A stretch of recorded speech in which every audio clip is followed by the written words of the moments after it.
one. Check one.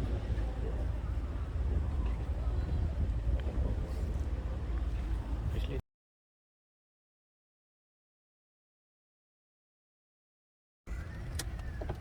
Okay guys, so headlights on, just follow me. Pretty simply, once again, turning left onto Burnsmead Road. Just do a U-turn around the roundabout. Once you've done a U-turn around the roundabout, try and get yourself in your left-hand lane, and we'll turn left onto the freeway.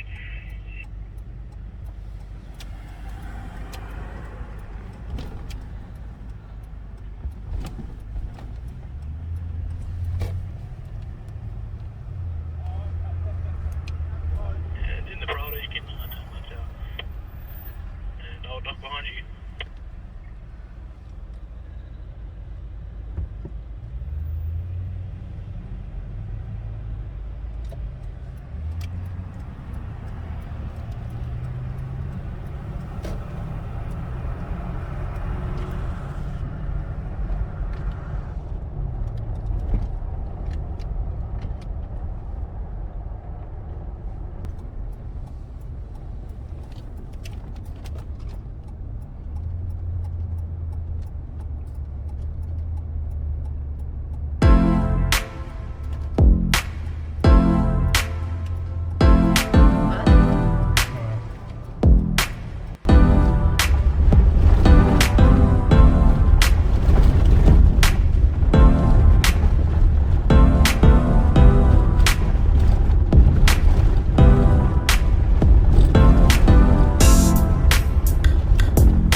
Although this might seem a little bit easy to use, guys, they're a bloody tricky little tool, this one.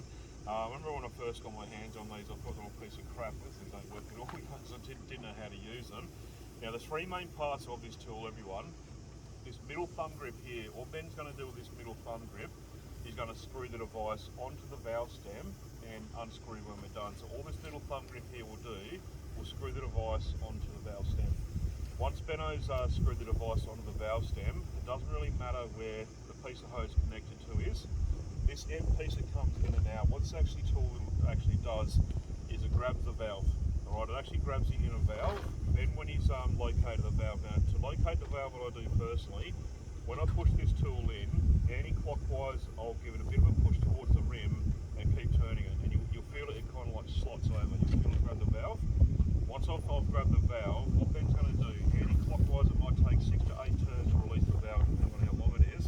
He's going to keep. Guys, at least trial that feature out. And the Prado I'm driving now, I've locked this automatic into first gear. I've got number 1 on the dash, and I'll be driving in high range 4 drive between 1 and 2 through these tracks.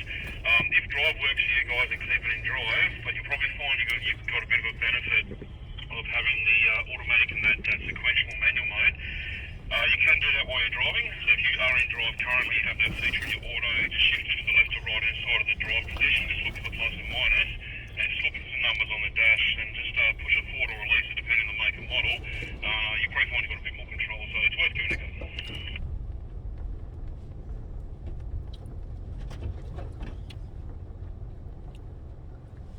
में थोड़ा gap रखना safe है ना। अपने भी बना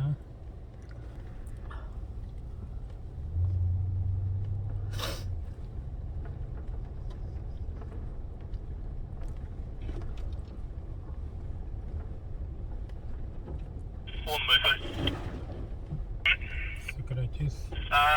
Mike tail end. I'm going to try and make your way to Fiddle today. These tracks, these hills get a little bit chalked up like they are now, everyone. I guarantee you, just people coming out here without dropping their tire pressure.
The links are available from your Rank 4 Drive Training's main webpage. It's the only one available in the world still to our knowledge. So you'll be able to find that quite easily on your app store, just typing in your Rank 4 Drive Training. So it's free, guys, no obligation to download or anything, but it's there if you want to give it a download.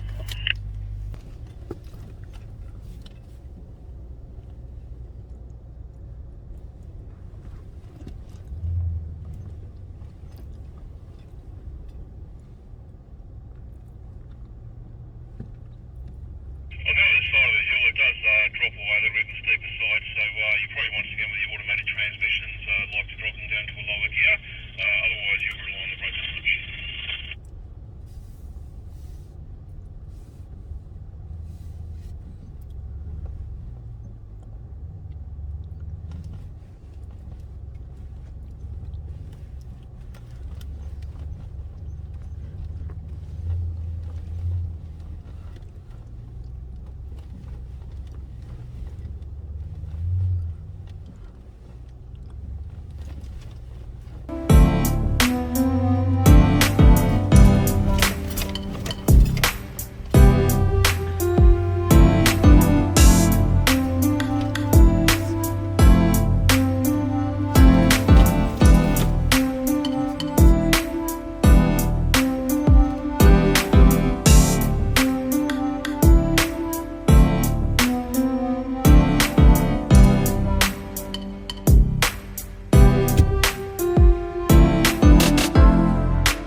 Yeah, with the Silver 200 series, I reckon we're definitely.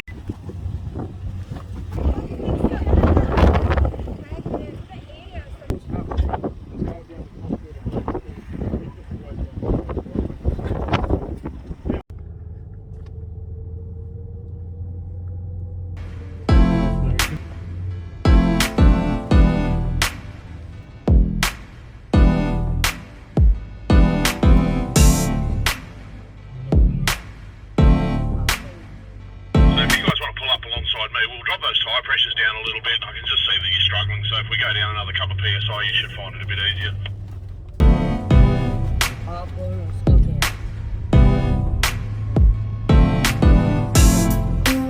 Don't forget for those vehicles that have the electronic stability program guys from the manufacturer of the cooler.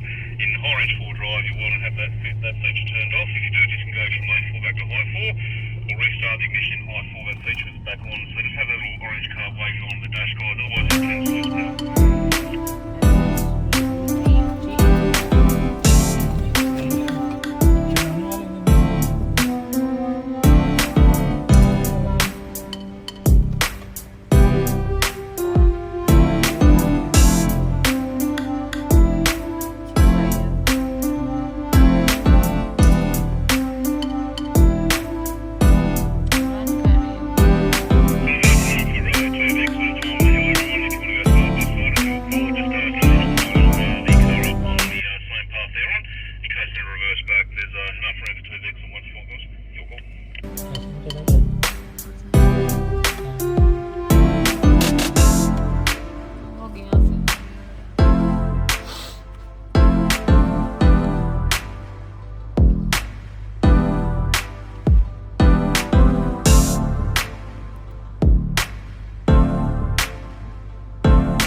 airflow getting through your radiator core. Always a good idea to keep your eye on the temp gauge, guys. You can actually get a really good quality aftermarket temperature monitors, which give you early warning indication. But if you are ever driving in sand or any situation off-road and you find the temperature gauge heading towards the red zone, if you can in the vehicle, turn the air conditioner off, keep the vents onto the windscreen, and put the heater on full bore, guys. That will rapidly draw the heat out of the engine. It's not pleasant, but it's better than cooking the engine. You guys can head straight down the control if you can get down. Actually, I'll tell you what, I'll get it anyway. It looks like Jenny, doesn't it?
I'm going to do, we're going to run through the basics of how you set up the recovery.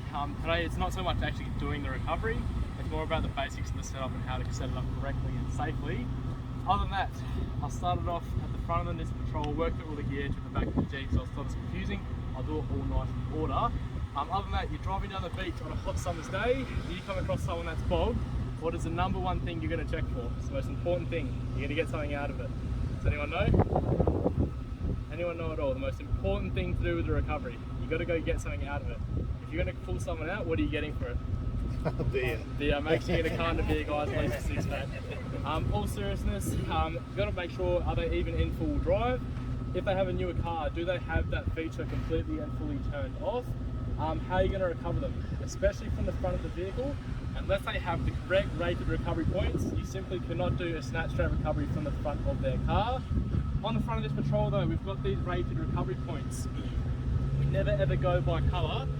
Just next to, probably the Toyotas, Isuzus and Holdens are the worst guys. Just next to the recovery points, there's these little black loops that are welded to the front of your car.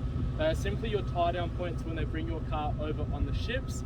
If we were to hook that green strap up to those black little loops that are welded to the front of your car, over time welds do fatigue. You've got a high chance of shearing that off the front of your car. We never ever go by colour. I could shoot down to Bunnings, grab a yellow or red spray can, paint those black loops red for some street credit, so we don't ever go by colour. With the recovery points, until they are rated, you're looking for either a placard on the actual point, or some have it stamped into it, a few words WLL. What that stands for is their working load limit. These road safe, are they road safe recovery points? They are, yeah. Yep. Road safe recovery points, they'll be rated to about 5 tonne with their WLL. On top of that working load limit though, there is what we call the safety margin. Generally road safe have a 2-to-1 safety margin, so these would be around about a 10 tonne recovery point. Another thing with your points, you sort of think you might be looking into it too far with what sort of bolts are holding your points together. You want to make sure that they are using high tensile bolts. Whoever is fitting these for you, if they were to use a mild steel bolt, they can't take that shear load effect when they are tugged on. Same effect, you've got a high chance of that coming off the front of your vehicle. To keep it nice and simple until you have the correct bolt, on the head of the bolt you're looking for a marking or a number, 8.8 or a higher number than that, indicating it is high tensile. Working our way down to the bow shackles, again they have to have the WLL stamped onto the bow shackle. These ones are 3.25 tonne WLL. Every single bow shackle manufacturer does vary with their safety margin. Some are 3-to-1, some are all the way up to 7-to-1. In particular, these have a 5-to-1 safety margin. So they're around about a 15-tonne bow shackle. If you set everything up correctly, there is no way in the world there should be any pieces of metal coming off any parts of the vehicles. The most important thing with your bow shackles, do them up finger tight, back them off a quarter turn. If you do your bow shackle up finger tight and then do the recovery, they bind up even tighter. I can guarantee you, unless you've got a pair of pliers or a spanner, that bow shackle is staying on the front of your car. It is simply too hard to get undone. So always nip them up, back them off a quarter turn. Working our way down to this green strap. With this green strap here, there is 3 names to this strap. It is either an equalizer, a bridle, or a tree trunk protector. The only difference between those straps is the name. So if you go to a store, guys, as long as you see one of those names, the strap is the exact same again. The only difference is the name. With this strap though, there is literally no stretch. It is simply just a rigid strap. This one is rated to 12 tonne. The simple reason we're using this equalizer strap, because they're using both of the recovery points, we're equalising the load down both sides of the actual vehicle. There is nothing wrong with just getting your strap and putting it on one point. Say we've got a really bogged car, you're putting a lot of stress and load down one side of that car, potentially twisting the actual chassis of the car. So use an equalizer, it's a little bit kind of on the actual vehicle sharing that load. Again, you don't need an equalizer, it's just kinda. Say you just had a snap strap, there is a certain point you would want to hook up to. Today we're doing a relatively straight line pull. I would put the snap strap on the passenger side point. We only ever have one person in either car, that is literally just the driver themselves, because there's no passengers in the car. When these straps snap, they go almost in a dead straight line. So I would never put the strap on the driver's side point in a straight line. If it snaps at the weak point at the end, it's going to go straight into the driver's side windshield. So straight line pull, have the strap on the passenger side point.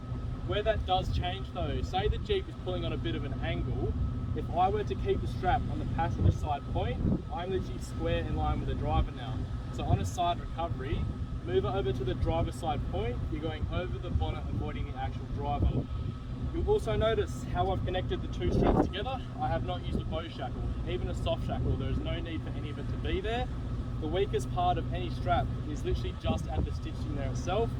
If I had a bow shackle, or again, even a soft shackle connected to these two straps, if this equalizer snaps at either one of its weak points, that bow shackle is literally just going to go flying straight through the air. Feed the equalizer through the eye of the snatch strap. That is simply how you make your connection. Now, working our way down to the strap itself, when you lay your strap out, you're checking for any cuts, nicks or frays. Pretty simple. If you do come across any wear or damage, you're not going to use it too high of a chance of it to snap. Another thing that you are looking for is twists. It is not the end of the world if you have one or two twists in your strap, but if it is severely twisted through like that, it is going to be very violent when you do the recovery. It's not allowing the strap to stretch as much. We do hear some people say for every twist in the strap, it weakens its performance by 5%. Say that were to be the case. If this strap had 20 twists in it, it should snap the very first go. Realistically though, it's not. Again, it's just going to be a little bit more rougher when you do the recovery. Now with these straps, the higher the rating is not the better. These straps can come up to a 100 ton rating. Keep in mind though, your recovery points are only rated to 10 ton. If you put any sort of higher strap than 10 ton in between these two cars, working out of their recommendations, you also got to keep in mind the weight of your vehicle. That Jeep is not going to weigh any more than 2.5 ton at its absolute maximum. Say I put a 20 ton strap between these two cars, that Jeep is going to struggle to be able to generate enough energy to stretch that 20 ton strap. You literally might as well put a piece of chain between the two actual cars. So the way we choose our straps, it is 2 to 3 times the weight of the lightest vehicle during the recovery. Again, that Jeep weighing no more than 2.5 ton at its absolute max. Times up by 3, you get about 7 tons. So today we're using an 8 ton rated strap. Most of your snatch straps are around about a 9 meter long strap. On top of that 9 meters, they stretch 10 to 20% of their original length. So at full stretch, these straps can be about 12 to 13 meters. If you have any bystanders, they're never in front or never behind the actual recovery cars.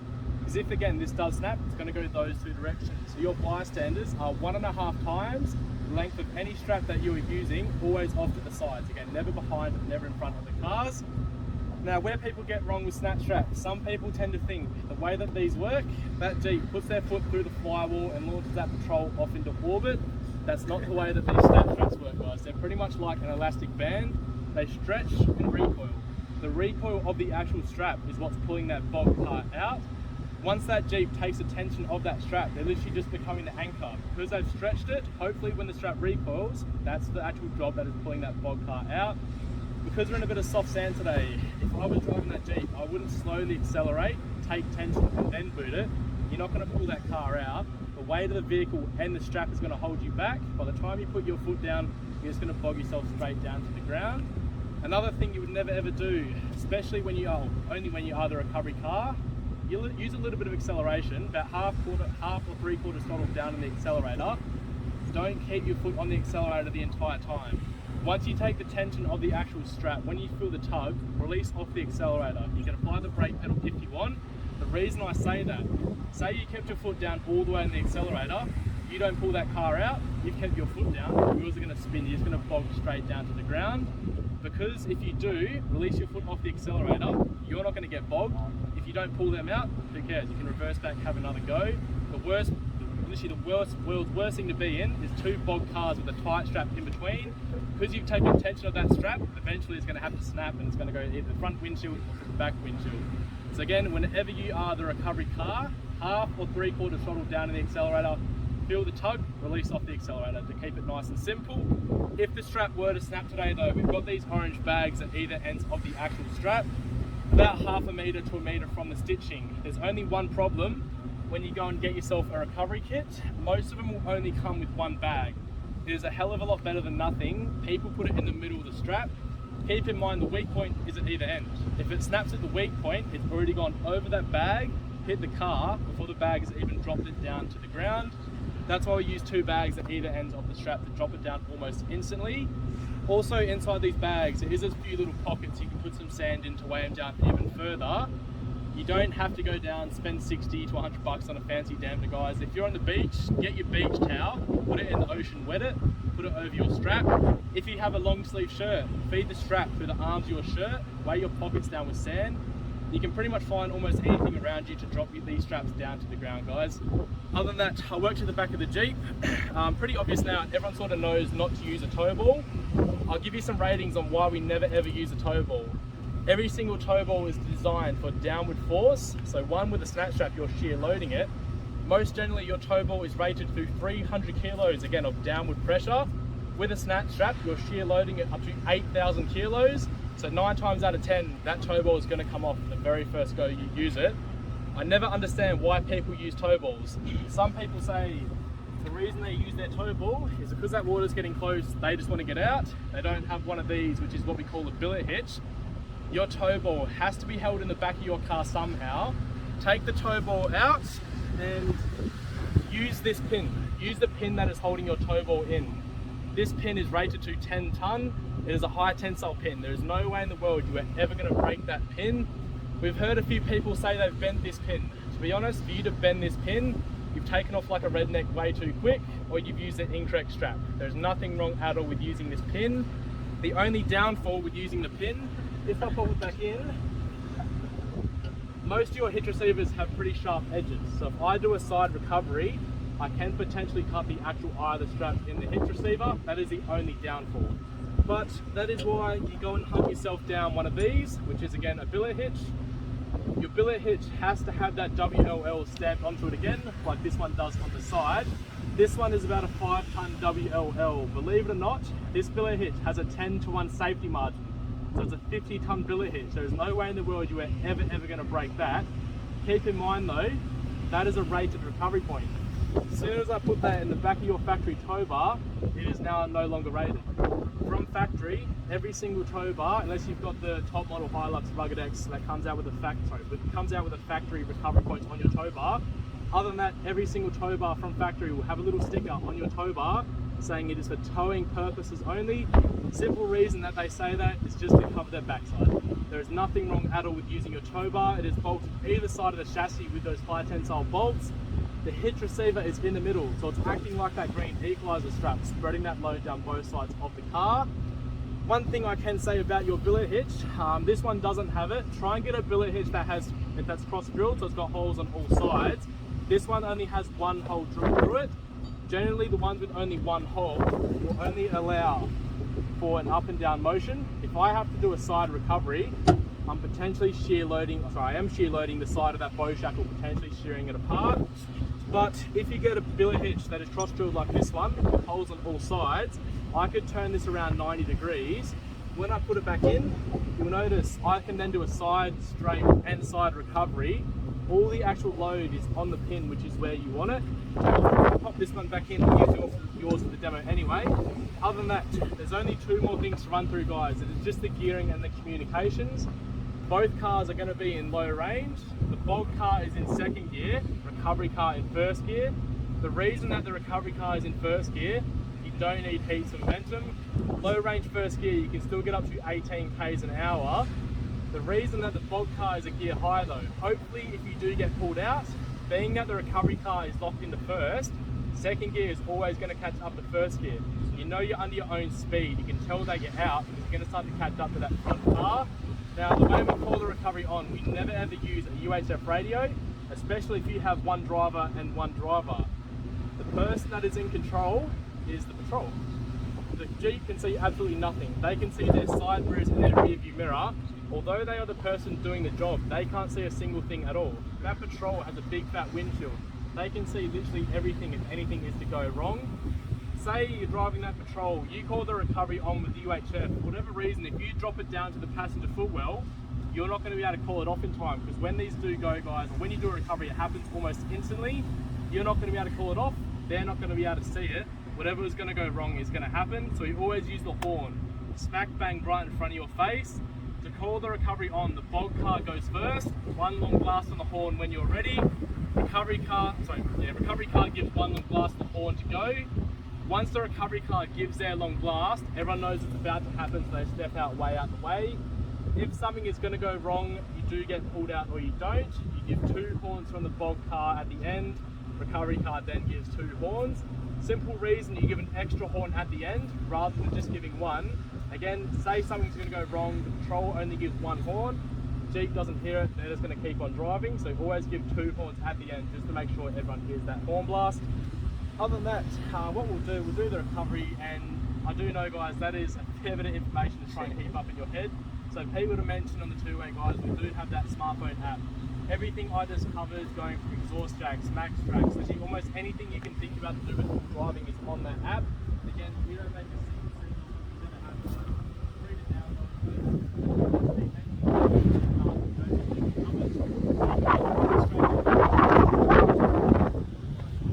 Other than that guys, what we'll do, I'll put the thing back in the park, then we'll do the recovery.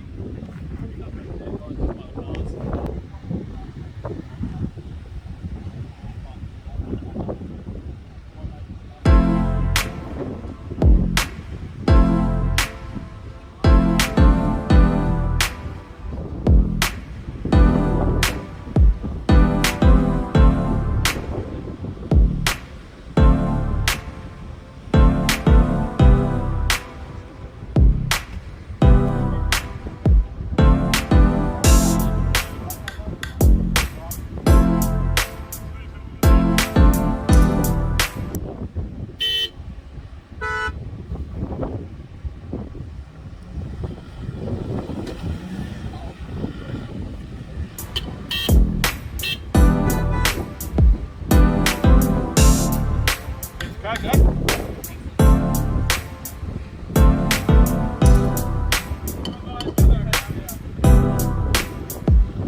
That Jeep did that perfectly. You also notice the second they took the tension and felt that tug off the accelerator. You saw for a second though, even though that patrol was getting pulled out, it was on the accelerator for a little bit. You could already see it starting to get bogged. You can imagine if he kept his foot down, that's just going to sink straight down to the ground. So again, the most important thing when you're the recovery car, feel the tug off the accelerator. Again, if he didn't pull him out, reverse back, you can have another go. Good morning.